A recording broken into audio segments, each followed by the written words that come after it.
Hello everyone, and welcome back to our playthrough of Escape Velocity Nova.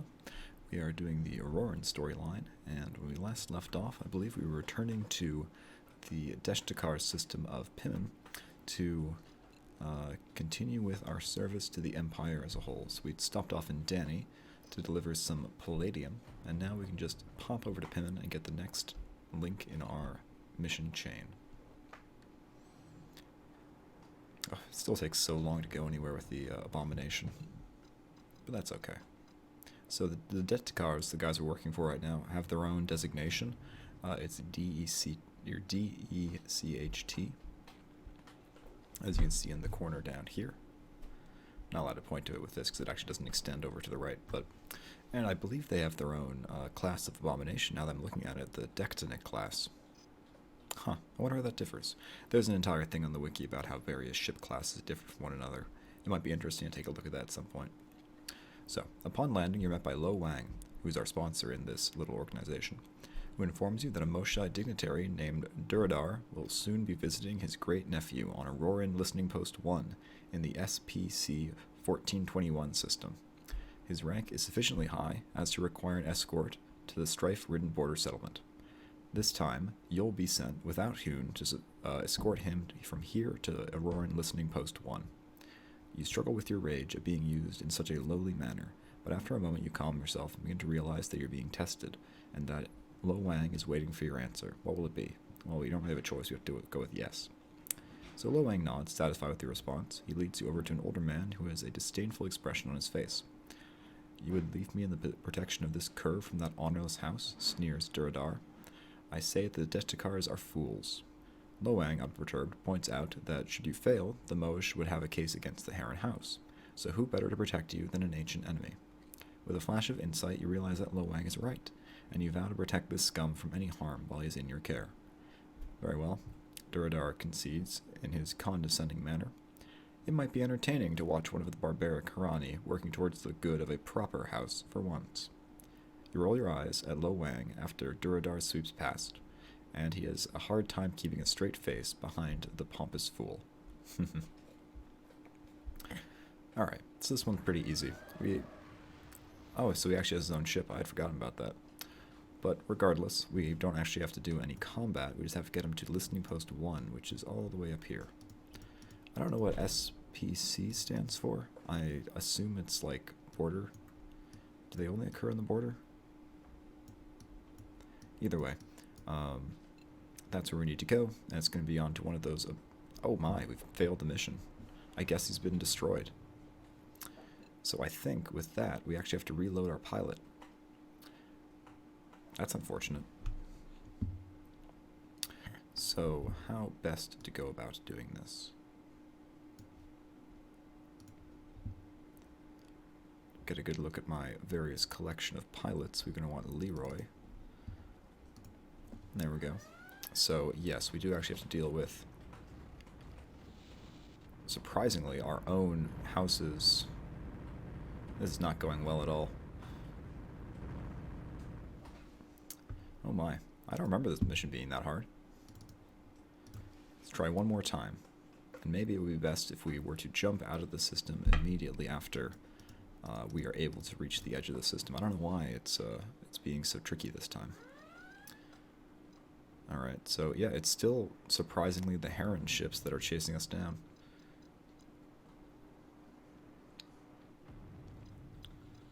Pirate, Aurorian, Moash. But I think we've made it out unscathed, and if we can land in a timely manner, I think we won't have any more difficulties.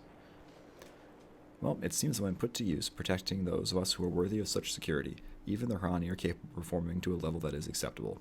If only barely, sneers Duradar. Still, I fully expect you to run back to where you came from, where they will encourage you in the bad manners you have shown throughout the journey here. It would do you well, boy, to remember that you should respect your betters. As he starts to walk away, all the many hours of snide and derogatory comments finally becomes too much, and now that you have discharged your service to this pompous windbag, you let fly a single comment that stops him in his tracks. You can be assured, Duradar, that whenever I meet my betters, I'll be more than ready to respect them. Until then, I will simply discharge my duty. With that, you turn and head away back to your ship for the journey back to Remerta, smiling at the indulgent sputtering of the Moshi fool. Alright, so there we go. That one's, I mean, I can't say it was a fairly simple mission, seeing as we failed it twice. So it was a mission, and we have now done it. It usually isn't that hard.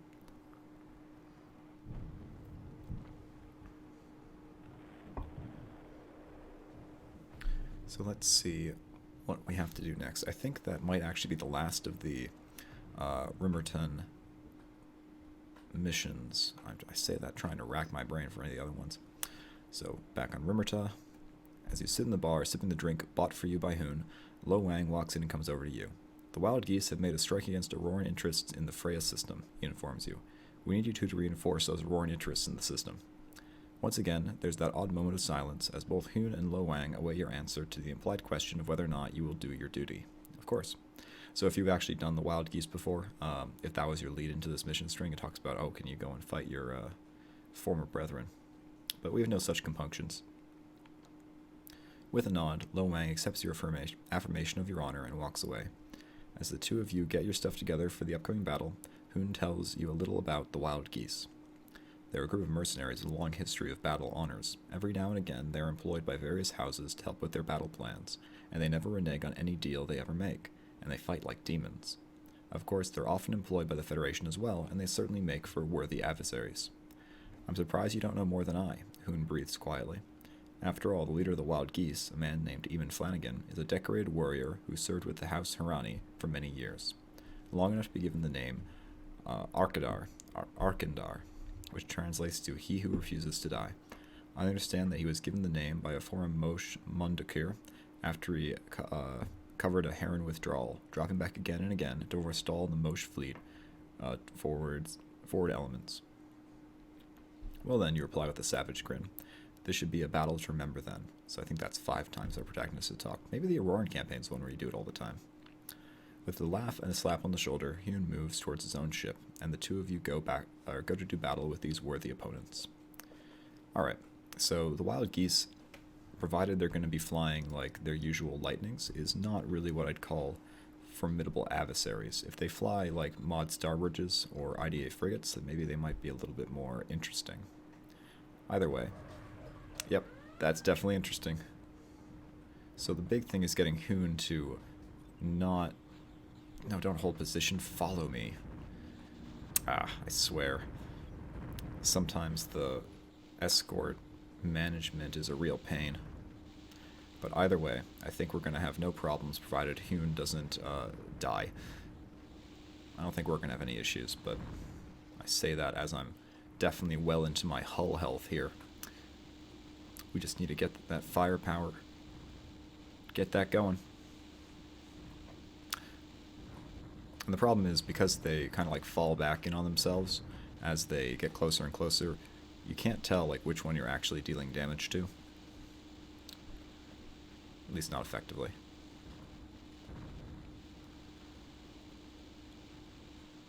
But yeah, we're definitely not doing very well here. So we might actually have to do a little bit of a retreat.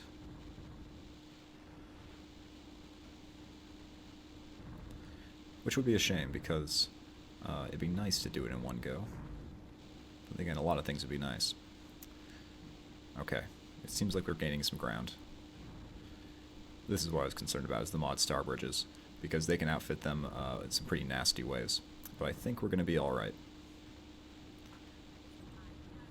Especially if we get Hoon down here, which is exactly what I'm going to do. It is nice that when I left him up there, he didn't get blown up. I think because we're effectively drawing fire for him. So we're actually going to slow down a little bit, let him catch up. Provided that we can outrange him with our fusion pulse batteries, he is just going to absolutely melt, and that is exactly what just happened. Just goes to show that Auroran weaponry, despite being a little bit more primitive, is definitely still effective. So now we just want to get in on this IDA frigate. The problem is I don't know which way it's facing. Because if you can get behind them, they don't pose much of a threat.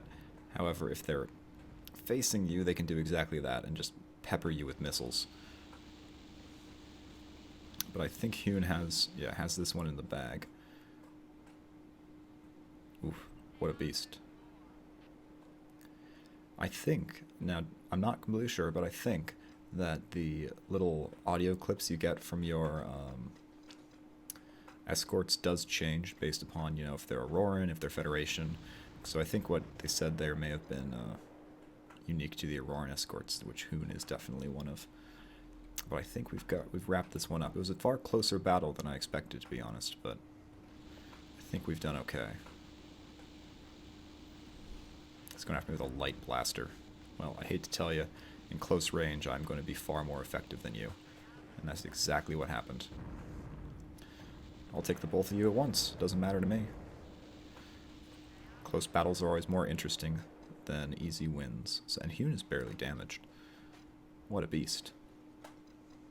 Now, I'd assumed this was a, defeat everything in the system mission, but it proved that I just had to land on the planet. I'm going to feel a little bit sheepish. So let's scoot on up here. And that should do it. The wild geese gaggle fought valiantly, and can only be expected with such opponents, but you were finally triumphant. Hoon saved your butt more than once, and that's actually true, with his fancy shooting, and you his. You celebrated a little more of that Nibo spear. Throughout the night, the two of you salute the many, now departed, various enemies you faced today, who fought with courage and skill. More than a few of the young warriors stationed here joined the two of you, many openly praising the skill shown by the both of you. Even the young Mosh warriors are complimentary. I cannot wait until I discharge my service to the Empire, says one of the young Moashi, so that I might test myself against the Heron. If all of them are as capable as you, it will be a great challenge. I look forward to that day, you reply, surprised to find yourself thinking that not all of the Moashi are that bad, and that you will be sorry to send this one to the Hall of Heroes.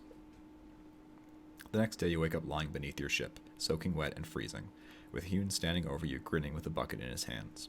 You immediately leap to your feet and begin struggling with him, quickly pinning him to the ground and slapping around the face as he laughs uncontrollably. You eventually let him up, and he embraces you as a brother. You have shown yourself worthy of being called a battle brother to the Deshtikers. You have discharged your duty, and it is time you return to your house. I look forward to meeting you again in the future, Leroy. I am sure your future will be filled with glory and honor. I have a feeling that we will meet again and do great things. With that, he embraces you again, and with a wave, heads towards his ship, and you know in your heart that he is right.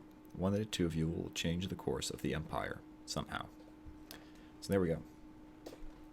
So, had a very near battle with Hoon, and now we are finally ready to go back to House Heron and see what has changed in our absence.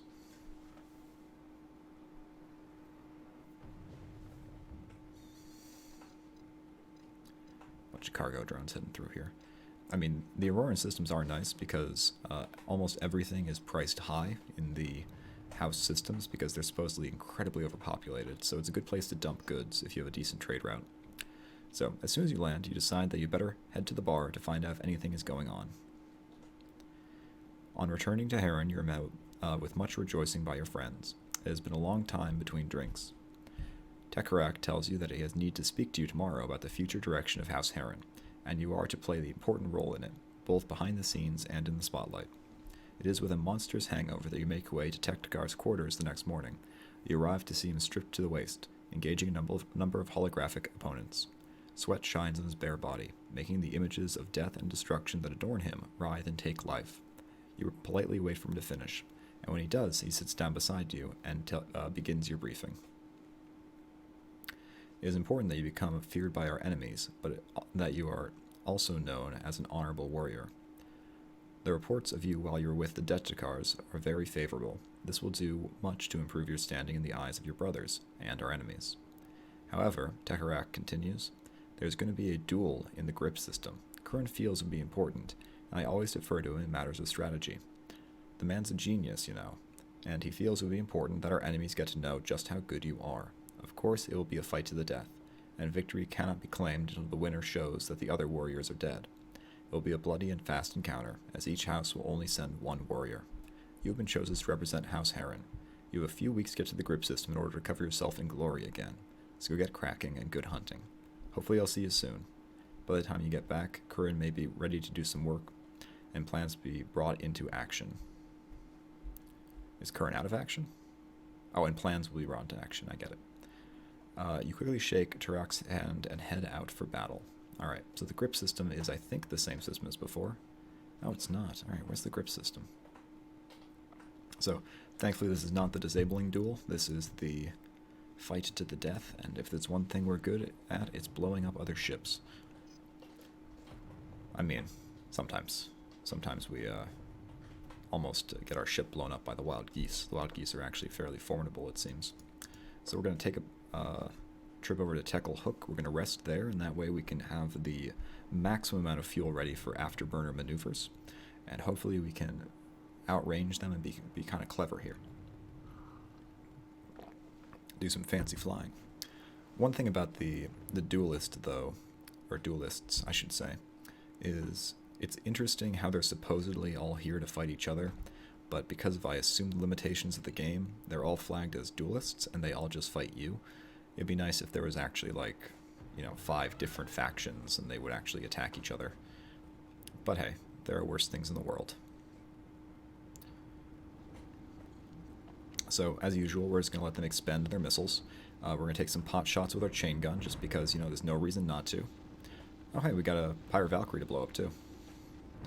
I'm just doing this at 2x because I'm really not concerned about the other abominations. They're not doing much. Oh, wow, only one of them was an abomination? The other ones are phoenixes? That's just sad. This will be over quickly. Yes, so... Unfortunately, because, we're Aurorans fighting fellow Aurorans, some of them actually have the presence of mind to use long-range railguns, which, if only they showed that prowess when fighting the Federation, they might actually win.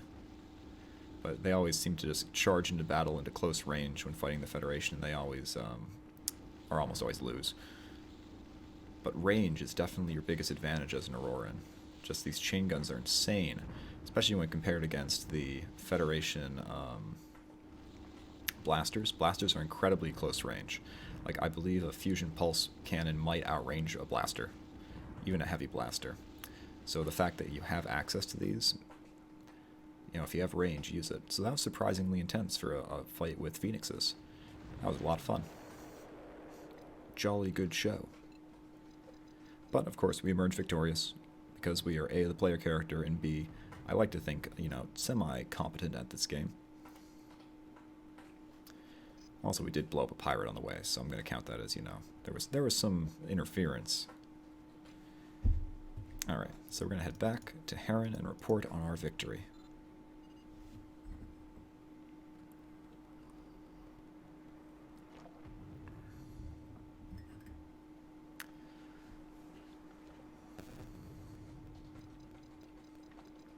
So the one complaint that I and some other people have about the Auroran missions, or the Auroran space in general, is not a whole lot happens with the other houses. It's really just Moash versus Heron the entire time. I mean, sure, you interact with the Danny house when they try to attack you on the whims of the Moash. You interact with the main government. You interact with the Rumtarans. But I don't think you ever interact with, like, Vela. I don't think you ever really interact with Tekkel. So it's a little bit disappointing that there's not more inner politics going on. But what can you do, I guess? The most intense battle you've ever experienced still resonates within your soul as you enter the Great Hall. Your near-naked body is adorned with fresh kill tattoos, with the tattoos of Auroran champions still smarting on your face. The hall is jammed full of proud warriors. Thousands of voices roar with approval as you step into the light of the huge bonfires, and you feel your heart almost burst with pride. Tears well in your eyes as Curran raises his hands for silence. Little wolf, he begins. The days are brief since you stood before us for the first time. Yet your achievements nearly cover you. I have watched you grow into a mighty warrior. Nauda Skullsplitter, head of House Heron, motions you to kneel before him. In a regal motion, he pulls a white-hot brand from a nearby fire pit and touches it to the top of your favorite hand. You grit your teeth as you feel the flesh sizzle against the hot metal. By steel you live, by steel you are marked, Nauda intones. This marks you as a weapon of the great house. Now stand and be recognized. Kar Halarm, the wolf of House Heron. Although through the night celebration, all you can do is look at the seal on your flesh. A heron gliding gracefully over a leaping wolf. It feels good on you. So, Kar Halarn is like the wolf in Auroran, apparently. So it actually shows up. Yeah, warrior of House Heron, I guess, is the accolade. I could have sworn that our actual name there showed up as an honor, but let's see. The mood in the bar is one of quiet waiting. The council has been planning a new battle group, and most predict that you will be leading them. Many warriors have challenged you of late, from wrestles to simulated combats in ships varying from fighter size to capital ships. You are exhausted most of the time. But you know why they are doing this. They wish to impress you with their prowess, trying to become part of the legend that is rising around you. Those who challenge you are paying you a great honor. Most of the available warriors in the house have been recalled to Heron, and the bars are full of restless, loincloth-clad bodies, and the air is heady with the scent of tattoo ink. With anticipation, you head for the great hall. A crowd gathers behind you, many of those present having dueled with you in the past few weeks. By the time you meet Bizarra, the crowd has swelled further. Well, he glances behind you. I see you must have a new aftershave. Karad steps from inside Bizarra's quarters and continues. He sniffs you loudly. Smells like success to me. You guys are dweebs. You glower at the two of them as they laugh long and hard, but realize that there isn't much point. Bizarra and Karad are like most warriors. They take little seriously, unless it is war or death. The three of you head for the hall. Karad tells you that after council meeting, he wants to talk to you, or he wants you to meet his son, Jasura, just back from the Federation front. Karad has spoken highly of him in the past, as have Tektikar and Turach and Bizarra, and you are keen to meet him. You bring your focus back to the present as you enter the familiar dimness of the hall. The sound of conversations die away as Curran steps into the firelight. He strikes the flagstone with his staff and begins. Fellow warriors, you have been called here to endorse a new battle group. Like the Auroran warriors of old, it will travel the universe battling with prowess and skill. There will be a reckoning in the land as House Heron walks the warrior's path of strength. It is the contention of the council that the Moash house has been first family for too long, and that House Heron must take over that position if we Aurorans are to prosper. The roar of the assembly deafens, and you roar with the others. After the cheering dies down, Curran continues. This new battle group will be working directly with me and with Tarak the Bloody Hammer. The Mundakir and Thurakir will guide them and use them to bring about the destruction of the Moash house. Again more cheering, which forces Curran to wait. It is during these few moments that Curran makes eye contact with you that you know for sure you are to lead this new group. Your heart hammers in your chest. The new group will be known as the Pack, and its leader will be the mighty Kar Halarn. Cheers of approval erupt as a multitude of hands slap you on the back and reach out to be shaken. Curran speaks again. The ranks of House Heron that have been scoured for the 7 best warriors to join your new group. They are Horgar the Grim, Skultir who weapons spell doom, Birchi of the Cold Death, Savard whom death knows well, Syntax never fears, Jasura Iron Will, and finally Bizarra the Cunning. Syntax, coding jokes. You catch yourself thinking about how nice it would be to have much more personal knowledge of the beautiful Savard, but stop yourself when you realize that you have been staring. Savard is a fierce female warrior, not much younger than you. In fact, only Horgar looks to be older than you by very far. New tattoos are placed upon bodies wherever they will fit. A wolf, its muzzle dripping gore from a rotted skull. The symbolism doesn't fail to strike you, for the skull is the symbol of the House Moash. Stand, my warriors, and be recognized, Nuada says, and the pack stands as one and feels the approval of their fellows. Kar Halarn, I charge you to lead this strike force deep into the heart of the Federation space and attack the forces of Sol. Soon there will be a Federation shipping convoy passing through just that system. I feel it is right that we should warn that the pack is fearless and that their jaws will soon close around Moashi throats. Okay, so this is our first mission, is to lead our pack, which will be assembling in this system if we wait a moment. And this also has its accolade. Okay, finally, we have our name. Kar Halarn, leader of the pack. Here we go. It's a fleet of abominations, which is very fitting, because, you know, it's my favorite Auroran ship. Okay, so I don't think they expected Aurorans to have access to the Hypergate network, because this is then going to become very easy. Not that it's really hard to begin with. You don't get attacked, even though you're leading a strike force to Seoul. All you have to do is come here, cause some havoc, and then run away. Alright, so I've told them to engage. What's nice is they are all the same ship type, so even if I did have the desire to actually command or give them individual commands based on what kinds of ships they are, I couldn't because they are all the same ship type. So I'm attacking from the rear. Just get up close and the destroyer is just going to melt away. Hellhound missiles, got to avoid those. Slam on the afterburner. Uh-oh, there's a Velos fleet coming in for reinforcement. So let's see if we can't get out of here before they show up. Yep, that's the Velos. We're out of here.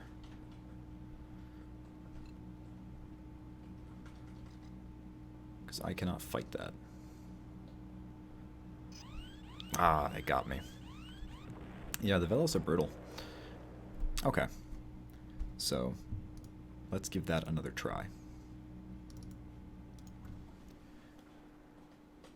So we need to do this before they show up, and then hopefully jump out of the system as fast as possible.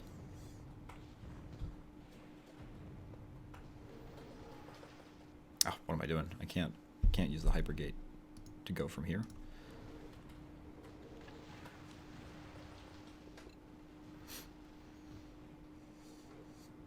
Yeah, we just need to focus them down as fast as possible.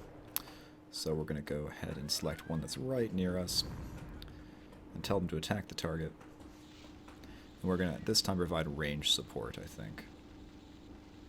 And we're going to try to do what we can to tell them to focus them down. And hopefully that way they'll fall a little bit quicker. Focus fire, that is.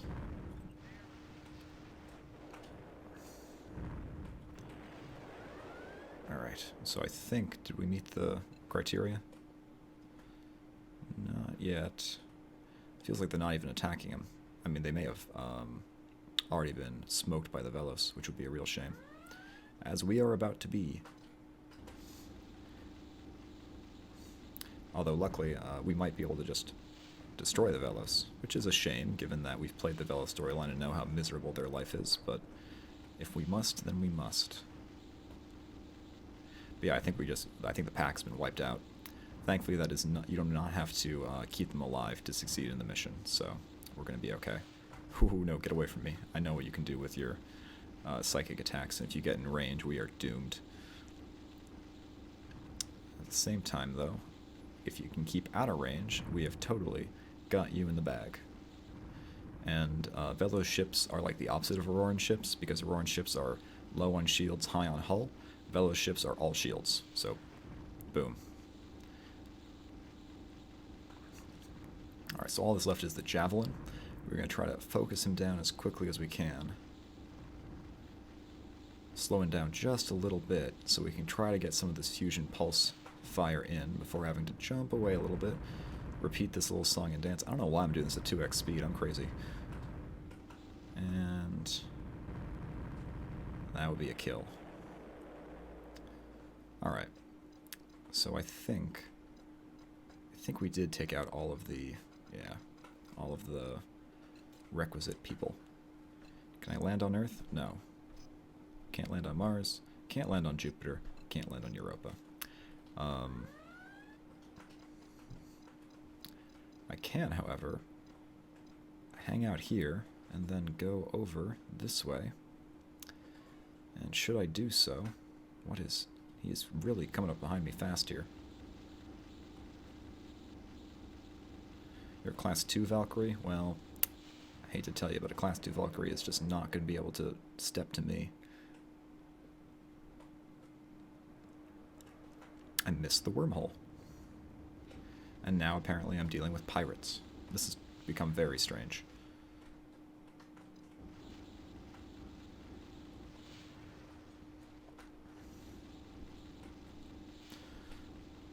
Thankfully, I'm terrifying, though, and I think he was actually the leader, so the other ones are going to try to jump away. Yep, that's exactly what's happening. Get out of here. Alright. So, yeah, that was all of that, I don't think we did not fail the mission. So I'm going to go bribe Earth. Like, will they take a bribe? Yeah, they will, and it's not even a high bribe. So we're going to do that to refuel and get ourselves back in fighting condition. And when we take off, if there's any more of those Federation shipping ships, then I will deal with them.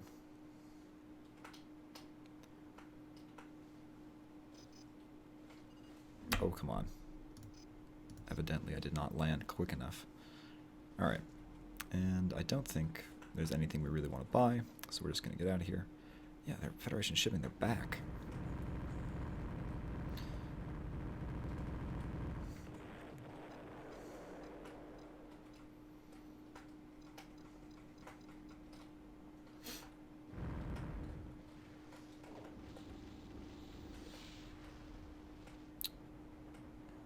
Just going to do some fancy flying here. Exhaust his supply of Hellhound missiles. And try to zip around in such a way that I can get him right where I want him.